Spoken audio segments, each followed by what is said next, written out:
Good afternoon, folks. This is Robert Chappell, Executive Editor of Madison365, with your daily update for today, which is August 2nd, uh, 2021. Um, it is Monday, and I unfortunately, do not have my graphics queued up because I'm not doing my slideshow today. We have a little special guest for the second half of the show.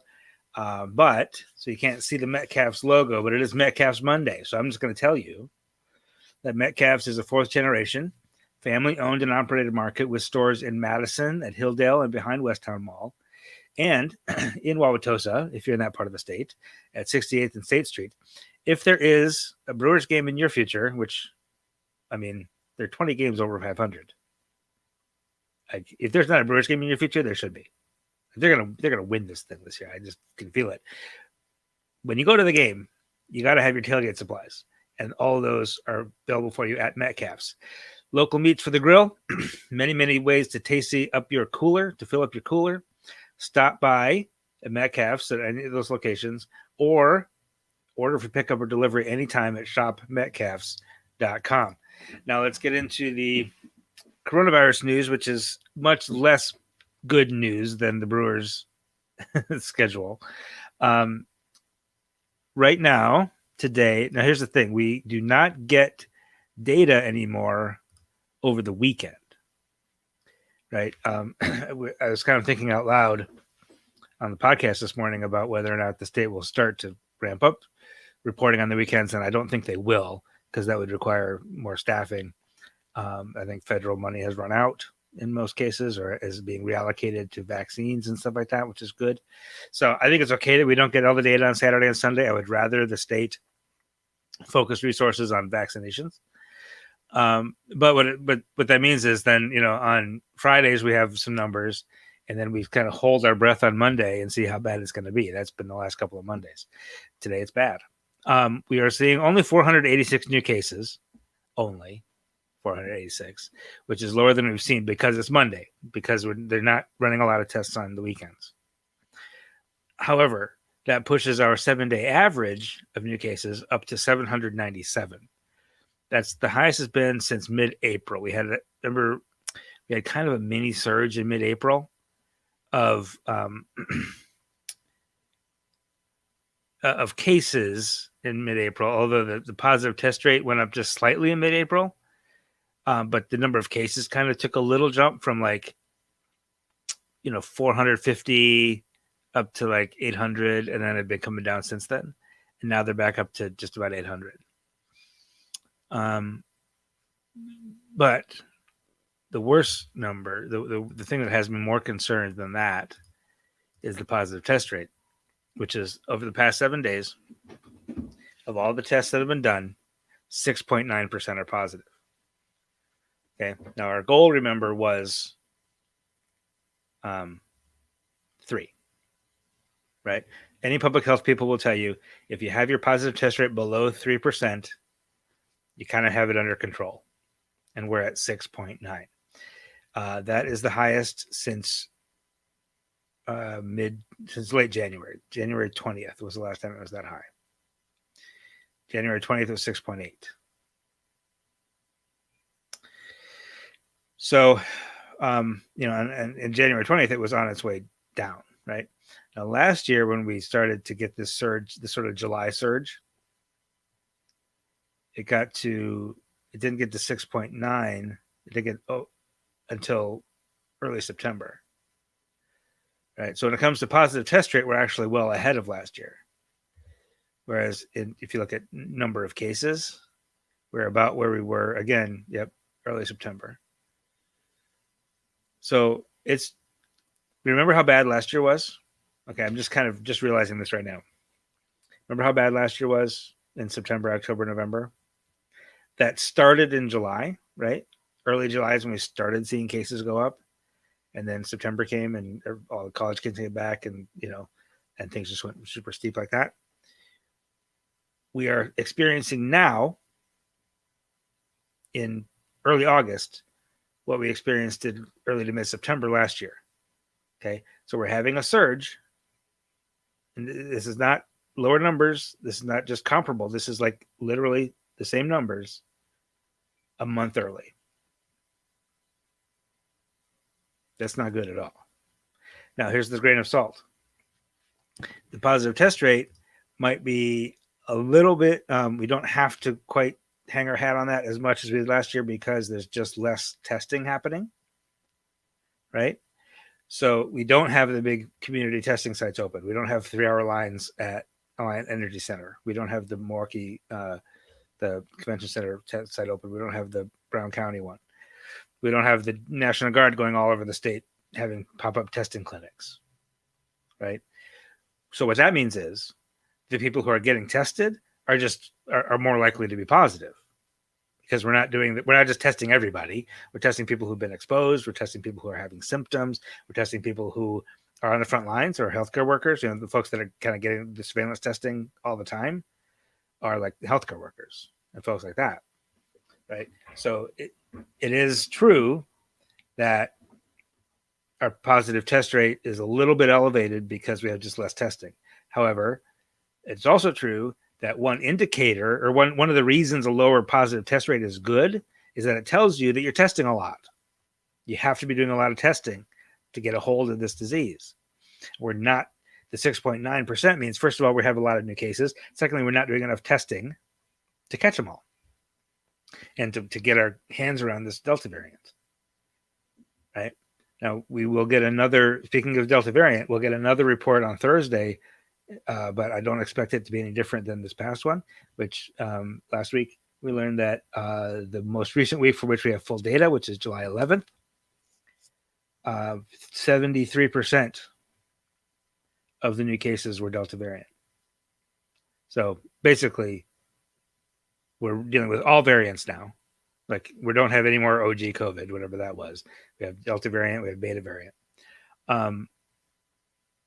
which is not good because we know that Delta is just much more contagious and potentially more lethal, right? It carries a much larger viral load. And it appears that people who've been vaccinated are not only able to contract it, but to spread it. Much less likely to, okay? That doesn't mean vaccines don't work. So even with Delta variant, if you're vaccinated, you're less likely to be in the hospital. You're less likely to die. Like you're almost impossible. It's very, very rare that a person who's vaccinated is hospitalized or dies.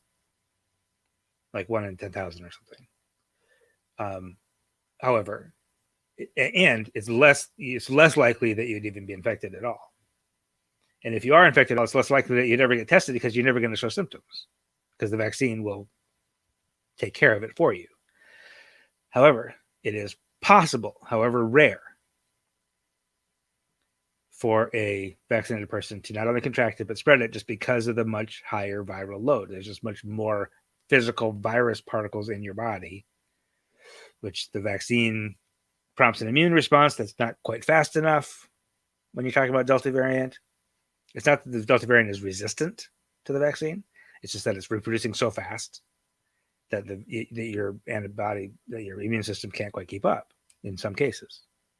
In which case, you're probably not going to get very sick, but you can pass it on to your unvaccinated children or other unvaccinated folks around you or other vaccinated folks around you, as it turns out. Okay, so until we get to that sort of herd immunity level of vaccination where, eventually we'll get enough people vaccinated that it's just a bunch of vaccinated people passing it around back and forth to each other, and that'll be okay because none of us will get very sick, right? Until then, we're kind of in this situation. We're kind of screwed here. I hate to say it that way. So I'm masking up again, right? Madison Metro School Districts has announced that masks will be required in the schools. I know Mount Horeb School District, where I live, is going to be debating it at their board meeting tonight. They rescinded the mask requirement a couple months ago when everything seemed fine, right? It seemed like we were over it. Everybody's getting vaccinated. We're down about 1% positive test rate. Everything's fine. We can take our masks off. Thank goodness. Not anymore.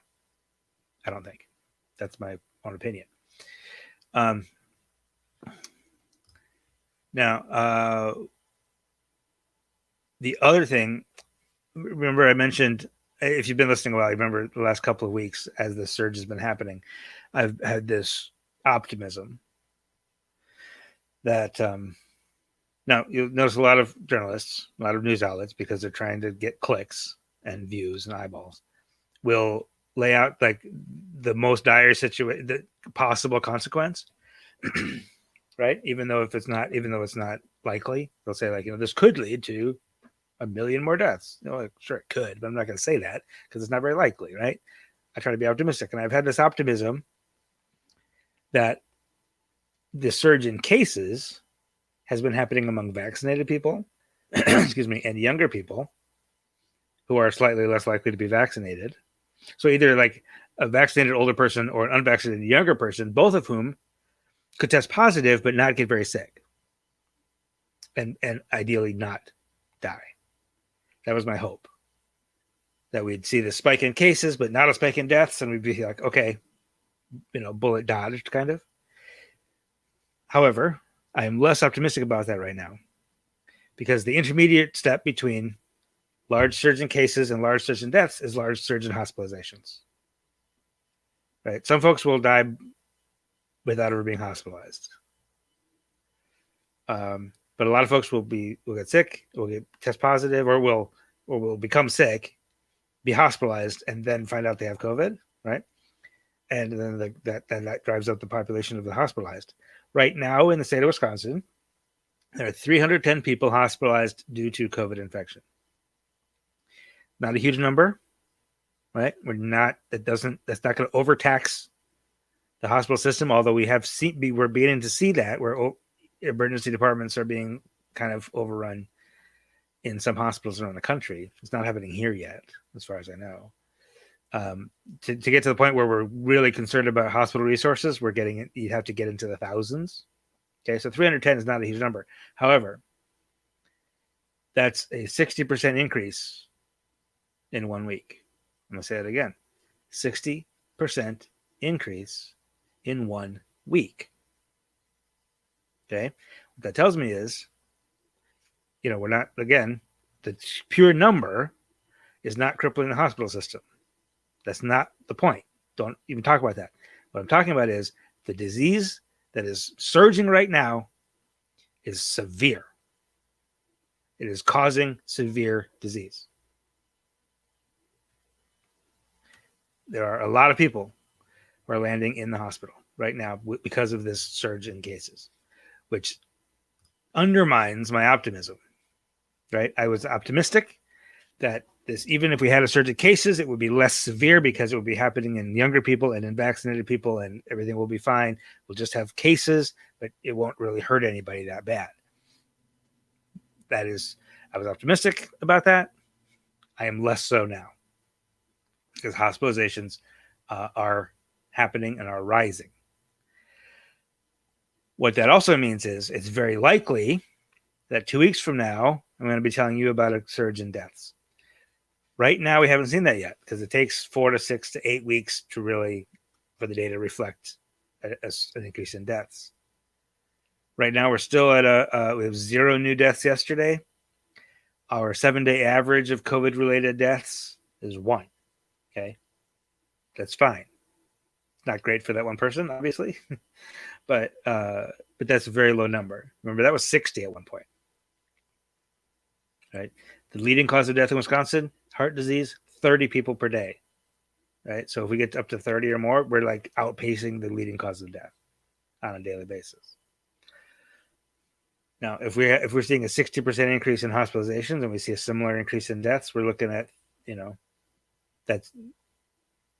thankfully that's just a low number that even if it increases 60%, we'll get from 1 to 2 a day, right? But if this continues, it won't be very long before we're at 10 and 15 and 20. So I'm going to be watching that. I'm concerned about it, and I hope it doesn't happen. Okay. So that is, I think, all I have for COVID. If you have any questions, go ahead and drop them in the comments. There's a great question from Margie. Vaccinated and wearing a mask when inside businesses. Anything else we could be doing to keep ourselves and other people safe? I think stay outside as much as you can. I mean, it's beautiful out. right? This is Wisconsin summer. Do stuff outside. I think I personally am sort of going to be that mode of sort of avoiding large gatherings, especially indoor ones. I mean, I really believe that outdoor events, if you're not really crammed in, outdoor events are okay. Right? Like I'm going to a soccer game this weekend, and I think it's gonna be fine because it's just the evidence. I haven't seen evidence of outdoor events becoming super spreader things. I think outdoor events where you're super packed in, like you see the pictures of Lollapalooza over the weekend, that bothers me. I think indoor weddings and stuff like that, I think are I wouldn't go to an indoor wedding right now, masks or not. I just wouldn't do it. I'm not. I've been to during when things were better. We did go to some restaurants and stuff like that. I'm not going to do that for a while now. I think just kind of basically going back to how we were doing things before. Like last spring, summer. I think obviously sort of hygiene is important, hands and stuff like that. Is the surface transmission. We knew early on that surface transmission wasn't a big problem. However, wash your hands, stuff like that. It's just good. It's just basic. It's good. This is a good point from Aaron too. Unvaccinated children. A lot of the CDC guidance is like if you are regularly around unvaccinated people, right? Which if you have children, you are. If you have children under the age of 12, I should say, you definitely have unvaccinated people living in your house and therefore should be masking up when you go out. The Delta variant does infect children more than OG COVID. Still not as much as adults, and it's not quite as dangerous to them, but it does infect them more than regular, I don't know what to call it, COVID original, COVID classic. I don't know. So thank you for those comments and questions. We're going to take a short pause, and then I'll be back with Ayomi Wolff to talk about a really cool new nonprofit organization that's doing really good work here in Madison. And then I'll be back. And if you have any other questions, drop them in the comments. I'll come back after this interview and have those for you. And then I'm going to play another video that you may have seen earlier. Really cool, big announcement with regard to the Wisconsin Leadership Summit. But we'll do all that right after this. Don't go away. Give me 30 seconds. We'll be right back. I wasn't sure if it was the right time. Then I heard about the Couch Try. You take classes for 7 days, see if it works for you. No obligation, no worries. I kept going. I'm so glad I did. I wanted to do online classes, but I didn't have a computer. Then Madison College hooked me up. You can borrow a college laptop and a Wi-Fi hotspot. Seriously. My dad always says, give it the old college try. For real. Give Madison College the college try. Try Madison College risk-free for 7 days. No commitment. Just try it. Like a free trial for college. Like, why wouldn't you? Why wouldn't you? Why wouldn't you? And joining the show this afternoon is Madison365's own reporter, Ayomi Wolff. Ayomi, how are you doing today? I'm good. How are you? Good. You have the feature story this morning on a new organization called Cultural Connections, which was founded by Pat Dillon. And I got to say, I've known Pat Dillon for a long time. I've known Pat Dillon, the journalist and writer, for a long time. And you got to know Pat Dillon, the nonprofit founder, right? Yeah. So could you tell us about Cultural Connections? What is it? Where does it come from? Well, so it was started back in 2018, less of the program it is now, just because it takes a while for nonprofits, especially nonprofits that are art and children based, to really get some footing. Yeah. But and it's not an art program. She insisted that I could not call it an art program. They use art. So Connections basically connects kids, mostly kids who've been affected by incarceration, usually with their parents being in the prison system. And it connects those kids with artists and tries to connect them to the community through art. So these kids will work with artists just like Anwar Floyd Pruitt. He made one of those murals I actually did a little story with him with the murals on State Street. Mm-hmm. And they have an opportunity to talk about, the things they have in common, especially, their parent incarcerated, or they can just, use art to express themselves. And sometimes they talk about issues like incarceration, like racism, and that intersectionality, or they just, have a space that's safe, that they can talk with people who are like them. and just, get away from their families and just have a space to be themselves and use art to express themselves in whatever that means. Yeah, what struck me was that there exist many organizations, a whole network of organizations that that help support people who are incarcerated or who have been incarcerated as they sort of transition back into the community. But Pat found that there was nothing for their kids, right? Yeah. And that's basically the need that she jumped into. Yeah. So the thing about kids who are affected by incarceration, they have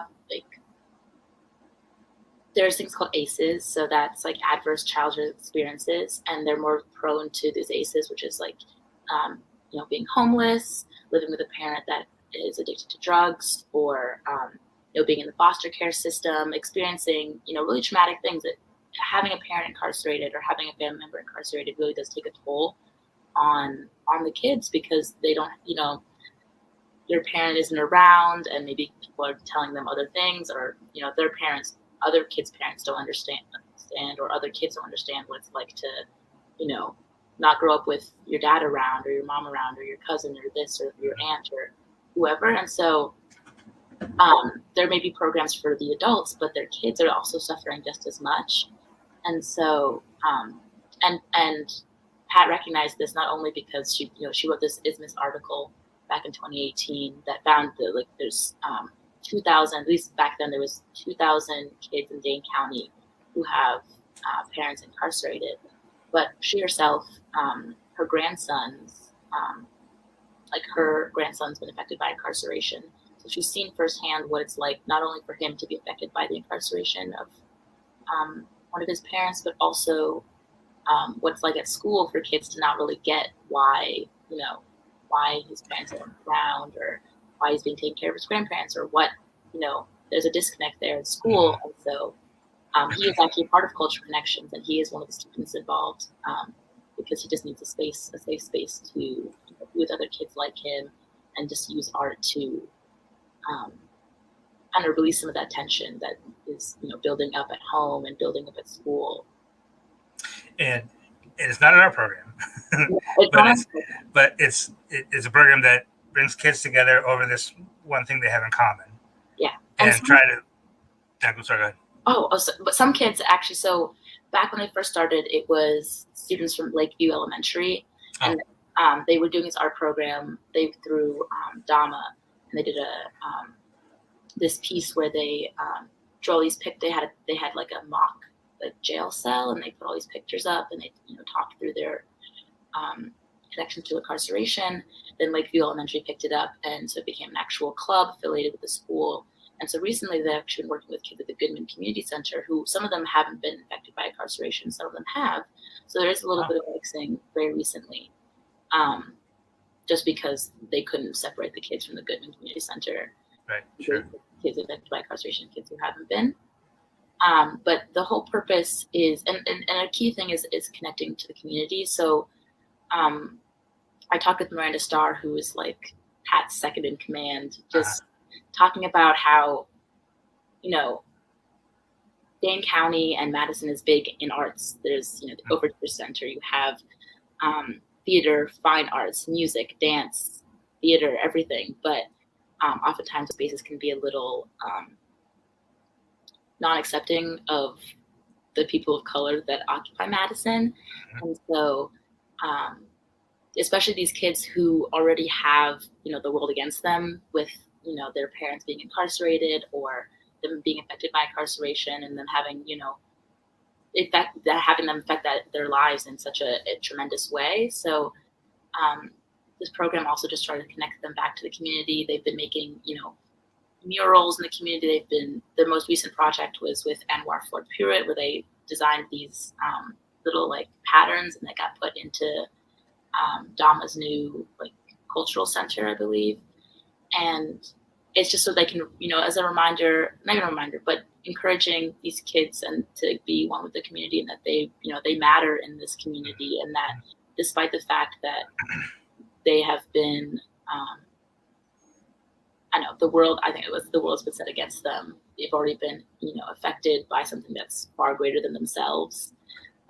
through no fault of their own, right? Yeah, exactly. They're kids, and the thing about kids is that also they're, they watch adults do what adults do, and they learn. And if you teach them early how to be accepting and how to understand the world and how to, give a historical context to their situations, give them words, give them language, give them space as well to process that, then they can, grow. They can navigate the world differently when they've, kids don't have a lot of power.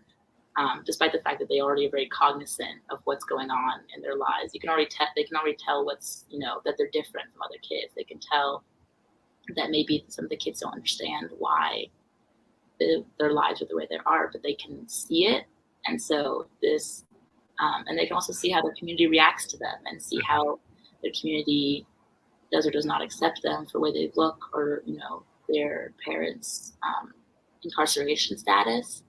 And so if they can, start connecting with the community early and start connecting with the community through something that's so pivotal to Madison's ethos, which is art, then, they can start early understanding that they have a place in this community, and that despite the adverse effects of their situations regarding their connection to incarceration, that there's still a piece of Madison and an important piece of that. Yeah. Well, Cultural Connections, a very cool program, cool organization, and a very good story on the website this morning, Madison365.org. Ayomi, thanks for the reporting, and thanks for being with us today. Yes, of course. It's always a pleasure. And thanks to Ayomi Wolff for giving us the time. Now, that is all the news really that I have for you today. Excuse me. It is a beautiful night, so enjoy yourself. I'm going to run one more video. It's about 13 minutes, and it's about a major announcement that we're making about the Wisconsin Leadership Summit. It's our annual event. It's the 4th annual one coming up. We're just announcing the dates and what you're going to find there, and the fact that it's going, because of everything that we talked about earlier, the Wisconsin Leadership Summit is going to be virtual again. There was just no way around it. And so I'm going to run that video, and you can get a sense of the summit if you're interested.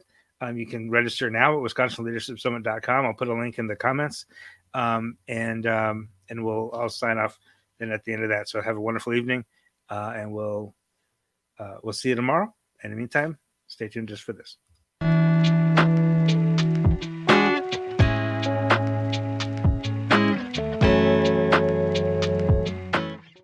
Hey folks, I'm Jonathan Taylor, and I just signed another great deal with UW Credit Union.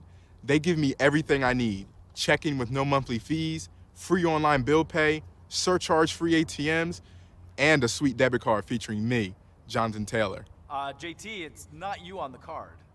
Oh, right, a sweet debit card featuring Bucky Badger. To sign your own great deal, go to uwcu.org and become a member today.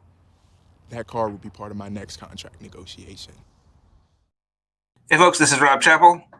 I'm the executive editor of Madison365 and the host of the Madison365 Daily Update and the co-host of the daily news podcast, It's Only 10 Minutes. Joining me today are my co-host, Stephanie Diaz de Leon, who also handles all the events planning for Madison365, and our CEO, Henry Sanders. How you doing, folks? Good. How are you? I'm just honored to be on your greatness, this great show. Thanks for inviting me finally on. I finally get to be on the show. I'm just we don't get very much invited. We get hidden. You talk a lot about us, but you don't really show us. And everybody knows Stephanie's voice very well. Sure. Everyone knows Henry. They watch Real Talk. Let's not pretend we don't know who Henry is. We are here today to make a very big announcement. Henry, you want to tell us what we're here to announce? Yeah, we're here to announce our new Wisconsin Leadership Summit. We are so excited. This is like, I call it our Super Bowl, right? This is when we get some of the most influential people together for, usually if it's in person, it would be 2 days. Since we're doing it virtual again this year, and we'll get into that why, that's a whole week of panels. And so we're excited about it. We're super excited about this year. It's going to be October 18th. Through the 22nd, and I don't know, it's our Super Bowl. It's lots of talented people who get to educate us and tell them their opinions about stuff for 5 days. I'm excited about it. What do you think, Steph? I mean, I'm excited too. It's a great opportunity for people to really learn about who is a leader within our state that aren't necessarily noticeably always known.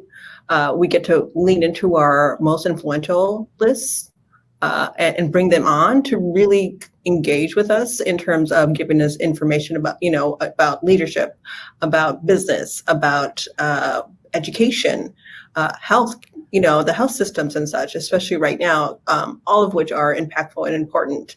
We get a perspective on social justice in a way that I think people miss sometimes. And we get a great conversation about our youth of color and where they're going next and such. Yeah. And who should attend the Wisconsin Leadership Summit? People like you, Rob, who need to be educated about issues when it comes to people of color.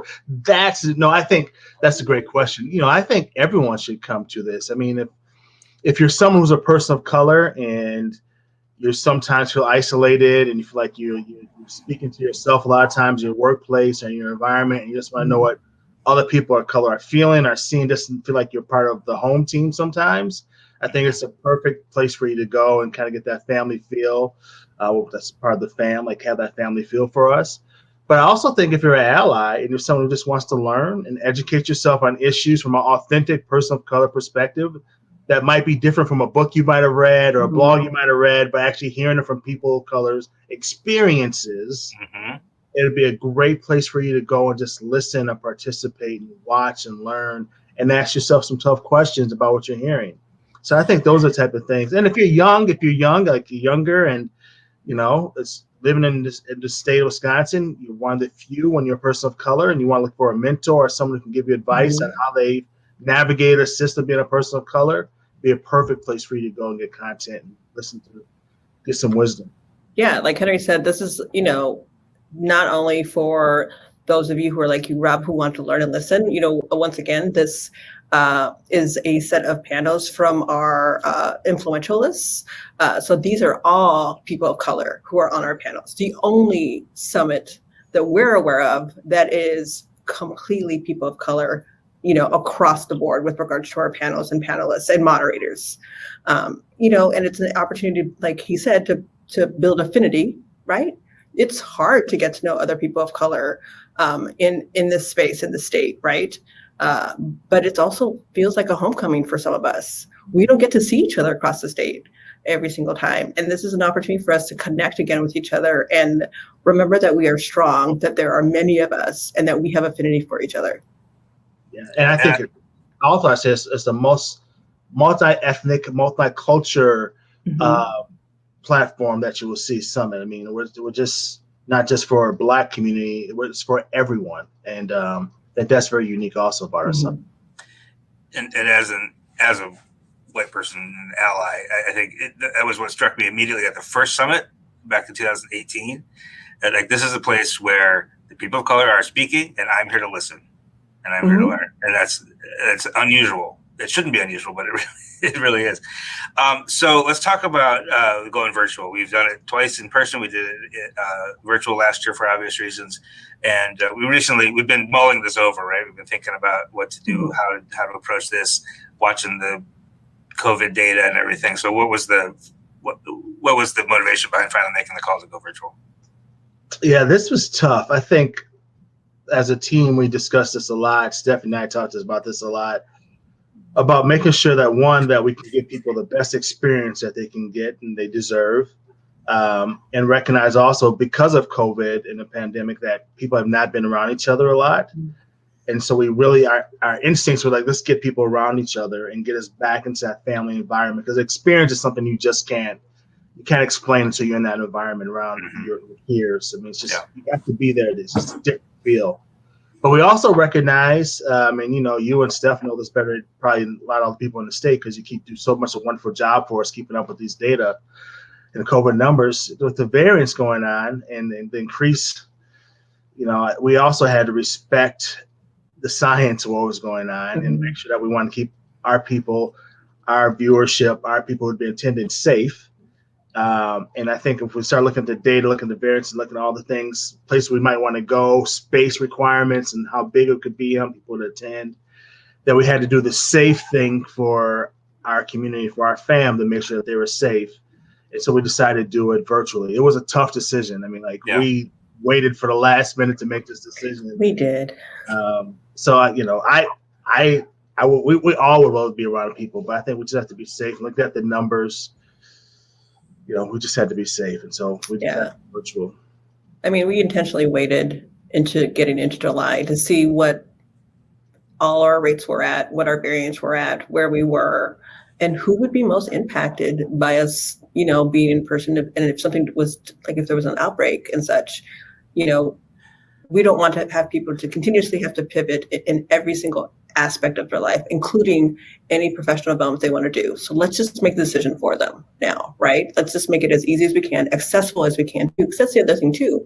Now we're a little bit more accessible than we were. That's one thing that we learned about being virtual, this past year, was that now anybody could view us at any point, during their day when they have capacity to do so. And that's really important. And look, the fall, as we're heading into fall, it's going to be a stressful year. So let's make it easy for people. Let's make sure that they don't have to sacrifice one thing for another thing, right? And, we work with a lot of people, a lot of panelists, a lot of viewers, a lot of people who come and register who are multi-generational in their households. So let's make sure that we're protecting that family. We mean it when we say we're fam. We're going to protect your family too, just in case, right? We want to do the safest thing, the best thing, the thing that we can do well at, and have the most people be able to participate and make sure that it's reasonable and approachable for them too. Yeah. So we're sad about it. We're sad about that we have to be virtual. We're not sad about the event. I mean, we're still excited about it. It's still going to be over 25 panels. I mean, 5 days of content. We have choice of work. We're going to do a lot of wonderful stuff. It's going to be a great experience that you're probably not going to get anywhere else. But yeah, we will miss seeing people and all that. And I'm a hugger too, so I like seeing people hug all the time. You are. And if that's the thing too. Like, what if we have to keep distancing? That means we have to lessen our numbers of people that come in. Like, how many people are going to feel comfortable hugging still, right? Maybe this summer, but what about in fall as the summer goes on? Like, things change, and we want to make sure that we keep people safe. That's our main goal. So let's talk logistics a little bit. You can go right now to WisconsinLeadershipSummit.com to register. We're keeping it very affordable, right? What are the prices? Somebody tell me. So $49 is the main registration. So for the price of $49, you can register for the summit itself. And then it is $29 for anybody who works in nonprofit or in the state, system, government system. And $19 for students. And again, though, those prices are a lot cheaper than our normal prices would be in person. But I want to reiterate this though: 25 panels over 5 days, all people of color, all moderators of color, content topics you're probably not going to hear people of color talk about ever, and authentic voices. We have a choice award, Wisconsin Choice Awards. I mean, it's going to be an experience. It's going to be a lot in those 5 days. There's definitely a lot of value, is my point, that you're going to get. And it's going to be an authentic experience, even down to the music and everything we do. It's an authentic experience. Yeah, and part of the reason why we kept the pricing what we did with it, because we were trying to lessen, what our content is that we want the most people who want to come to be able to come. Period, as best that we can. We're just covering costs here because we also understand that a lot of businesses, a lot of state, local nonprofits had to cut their professional development budget, right? So that means that this is coming out of a pocket for our registrants. We want to make sure that we make it available for them so they can still come and enjoy it and learn something and feel affinity, throughout this week. And it is, we bill it as a professional development, networking, and community building event. So it is a professional development opportunity. Ask your employer to see if they'll cover it, and if not, we hope it's affordable. And also, if you are a business or an organization, we have sponsorships available, and you can reach out and put your identity on it alongside the sponsors that you saw at the beginning of this video. So it's exciting. Oh, Henry, you also mentioned the Community Choice Awards. We'll have the Wisconsin Leadership Community Choice Award nomination process starting very soon. So watch for that. Watch our social media. Watch your email for that. Anything else you guys want to mention about the summit? I mean, I think I do want to mention our sponsors. Once again, thank you to UW Credit Union for being the presenting sponsor for this year. We appreciate your affinity, your sponsorship, your continuous service, in terms of promoting and amplifying these kinds of events. Yeah, absolutely, 100%. And then again to CUNA and American Family Insurance for continuously being with us. They are, our OG sponsors, our original sponsors when we first started the summit. You're right. The OGs. And we remember them. They're OG sponsors. OGs. Because they fam. They're all fam. But fam CUNA were there in the beginning. Yep. Right. They were with us from the beginning. They continue to come back and sponsor us and allow us to do this again. And we appreciate that help and that support continuously, because it has an impact and it helps us keep those costs down in such a way that we can present this to as many people as we can. All right, Henry Sanders, CEO, Stephanie Diaz de Leon, events manager, director of outreach and engagement. You don't know my title. Everything, data analyst, podcast co-host. Steph is so much. What you can't even give Steph a title? Like what do you give her? We don't even remember who I am. Right. Thank you for giving us a little time to make this big announcement. Everybody go to WisconsinLeadershipSummit.com to register right now. Have a great day.